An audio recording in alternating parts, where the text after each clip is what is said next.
Ada Presiden SBY, siapa tahu ada Presiden AHY, saya nggak tahu. Sekarang duduk berdampingan, nanti bisa bersaing ini dua orang ini. Prabowo sebut Gibran dan AHY bakal bersaing.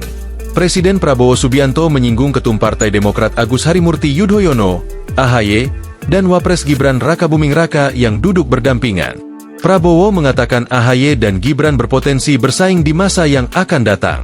Hal itu disampaikan Prabowo dalam pidatonya di Kongres 6 Partai Demokrat di Ritz-Carlton, Jakarta Selatan, Selasa, 25 Februari 2025, malam. Prabowo mulanya mengatakan, jika ada Presiden RI ke-6 Susilo Bambang Yudhoyono, SBY, tidak tertutup kemungkinan ada Presiden AHY. Baru 69.